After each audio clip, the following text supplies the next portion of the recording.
I've got time for one final question here. Um, I got two heavy questions. I'm going to go with the corporate one. What do you think is the biggest contribution that this generation, I suppose we're talking about millennials here, what do you think is the biggest contribution your generation can bring to the corporate world? I think it's our understanding of social media, especially. What we think might not be what the majority or what other millennials think or do as well.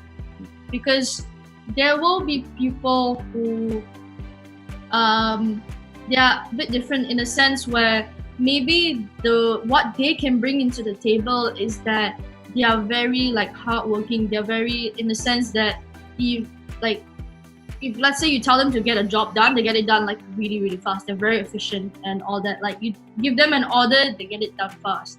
And then you have some millennials who are more into the creative side, that when you talk about problem solving, that they're really good at it. And then you also have millennials who, let's say if you want to get them to work with you, or what you ask them what they can put into their plate, they can't even speak proper English. And I know this because I hear this from other employers, people who work in human resources, that kind of say we are they're headhunters and they're looking for people to fresh grads and all that. And then I hear them say they can't even speak properly. So I don't want us as well, in a negative way, to be the only baseline you guys have. I really like Colleen's answer, and I totally echo that. That it's really unfair to sort of tar everybody with the same brush and say that every millennial is the same, because the reality is that they are not. And every generation shouldn't be judged by the generation; they should be judged by the individuals themselves.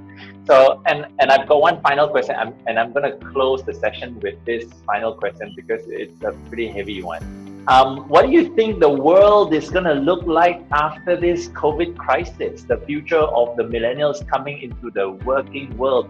How do you think things are going to be different? What's your take on the future of the world? What I do hope in the new normal is that more employers understand that you need less, you don't need people in office. You can do a lot of things remotely. That's what I hope that.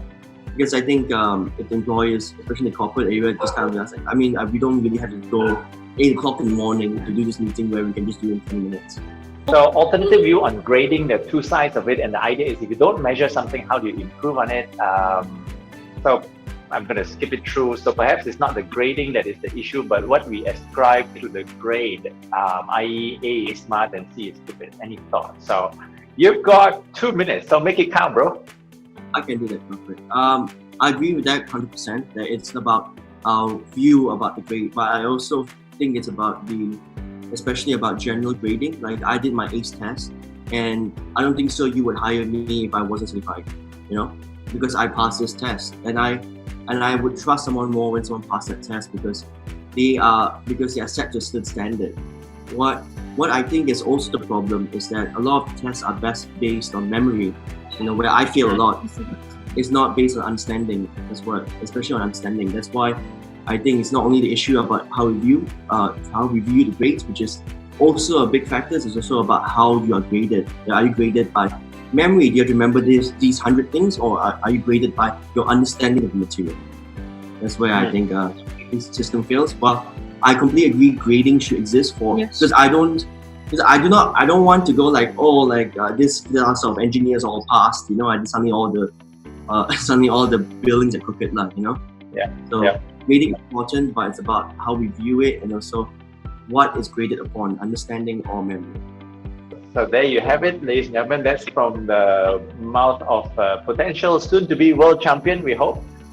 So thank you, guys. It's really cool to have a chat, and I really appreciate you guys taking the time off. And I'm hoping for all of you who are listening into this that you've got an insight into millennials. Let's not generalize. Let's allow them space to find their passion.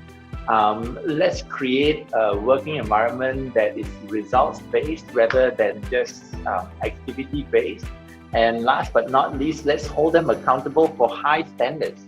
Just because they say grading is bad, it's not about the grading, it's how the grading is done. I think those are my major takeaways today.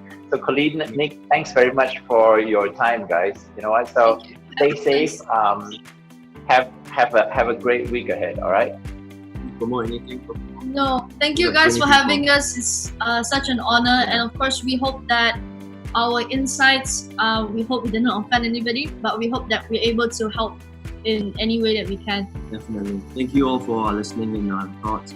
And if you want to follow us, she's at Colleen Sparks MMA. Colleen Augustine MMA. I'm at Mother Headhunter. And if you want to listen to more of my thoughts, I have a podcast called What's Unsaid on Spotify.